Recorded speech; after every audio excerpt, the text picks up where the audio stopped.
आज हाईकोर्ट के आदेश से जो पिछली 22 तारीख को भोजशाला का सर्वे प्रारंभ हुआ था, आज 1 माह पूर्ण हुआ है। निश्चित ही जो जिन टर्म्स ऑफ कंडीशन में यह सर्वे के आदेश हुए थे उन सबका पालन करते हुए सर्वे का 1 महीना पूर्ण हुआ है और जो जिन जिन स्थानों के लिए चयनित किए गए थे वो सब सारे सर्वे चल रहा है। कल जो है शहर काजी ने बताया था कि जो नमाज यहाँ पे अदा की जा रही है, जब से ये इमारत बनी, मॉन्यूमेंट बना है, तब से 1307 ईस्वी से यहाँ पे नमाज अदा की जा रही है। देखिए, मेरा काजी जी से निवेदन है कि समाज को सही बात बताने का उनका जवाबदारी बनती है। भोजशाला में कभी भी मुग़ल काल में भी नमाज नहीं पढ़ी गई।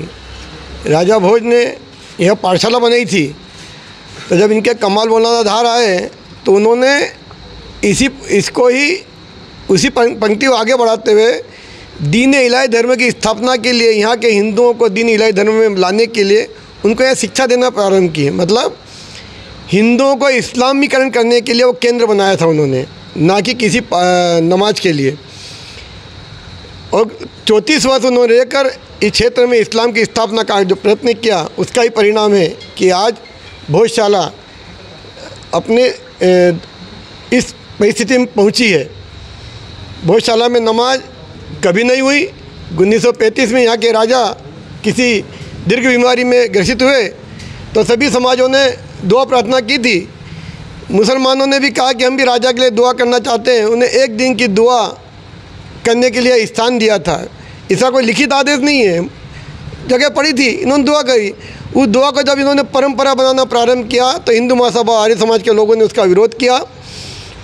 तब शासन ने इनके नमाज के सारे सामान जब्त किए थे, जिसका शासकीय रिकॉर्ड है, काजी जी के पास भी होगा। उनके दादाजी का रिकॉर्ड पता कर सकते हैं। उन्होंने माफ़ीनामा लिख के दिया इस्लाम ने कि भैया हम आज के बाद कभी नमाज नहीं पढ़ेंगे। तो उस वक्त इनकी चटाई, एक बाल्टी, एक लोटा और 5 वक्ती नमाज की जो घड़ी होती है, वह घड़ी जब तक की कई दिनों तक निवेदन करने के पश्चात शासन ने वह सामान इनके माफ़ीनामा लिखने के बाद इनको वापस दिया।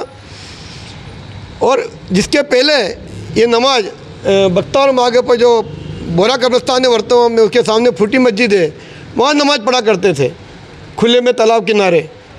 नमाज भोजशाला में कभी नहीं पढ़ी गई। जब यहाँ सामान जब तक माफ़ीनामा लिख के दिया, इनका सामान जब वापस हुआ, उसके बाद ये 37 से लेकर 42 तक शासन से निवेदन करते रहे कि साहब हमको कोई नमाज की जगह दे दो।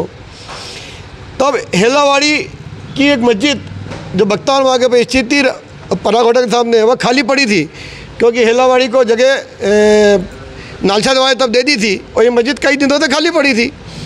तब इनके निवेदन करने पर कहा कि मुस्लिम समाज को नमाज पढ़ने के लिए वो मस्जिद दी।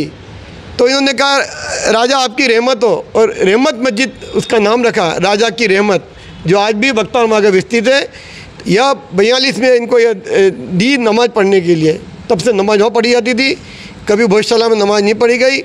लेकिन राजनीतिक तुष्टीकरण के सेकुलर का मुस्लिम तुष्टीकरण के कारण यह 80-82 के आसपास इन्होंने भोजशाला में फिर धीरे धीरे नमाज पढ़ना प्रारंभ की। उसके पहले 62 में अमरुद्दीन ठेकेदार ने एक हाई कोर्ट में पिटीशन दायर की थी, कहा था कि हमको 5 वक्त की नमाज पढ़ने के लिए परमिशन दी जाए। तब उसमें कांग्रेस के कैलाश जी काटजू मुख्यमंत्री थे। पुरातत्व विभाग ने जवाब दिया था कि माँ का सरस्वती का मंदिर है, यहाँ पर 5 वक्त की तो क्या 1 वक्त की नमाज कबूल नहीं है। सारे साक्ष्य को मौजूद है। लेकिन जो कार्य आक्रमणकारियों ने इस भोजशाला पर किया, वही कार्य आज के माध्यम से उस कार्य को पवित्र कार्य बता करके भोजशाला में जो अवैध कब्जा करने की ओर बढ़ रहे थे। निश्चित ही हिंदू समाज भ्रमित था। हिंदू समाज ने कभी भी आपको धार की शांति के लिए कभी भी आपको अपने समाज से अलग नहीं रखा, हमें भाईचारा रखा। लेकिन आपने जिस षड्यंत्रपूर्वक भोजशाला को मस्जिद में परिवर्तित करने का प्रयत्न किया, जिसको लेकर के अभी वर्तमान में हमने भोजशाला समिति के माध्यम से समाज जागरण का काम चालू किया। हाई कोर्ट में पिटीशन दायर की कि भोजशाला का टाइटल था ही हो, क्योंकि एक ही स्थान पर पूजा और नमाज दोनों हो रही थी। तो समझ में नहीं आया था कि ये मस्जिद है कि वो मंदिर है। उस पिटीशन के माध्यम से आज सर्वे का कार्य प्रारंभ हुआ है। निश्चित ही ये सर्वे सत्य जानने के लिए आप भी चाहते हो कि सत्य क्या है पता पड़ना चाहिए, तो इस सर्वे में सहयोग करिए। निश्चित ही हम तो डंके की चोट कह रहे हैं, अगर आपके साक्ष्य मिले, आपकी मस्जिद निकले तो आप ले लेना, हिंदू समाज की तरफ से हम आपको वादा करते हैं। लेकिन अगर मंदिर निकले तो आप मंदिर में आ जाना। साँच को आज क्या सर्वे हो काय के ले रहा है, सच सामने आने के लिए तो हो रहा भैया।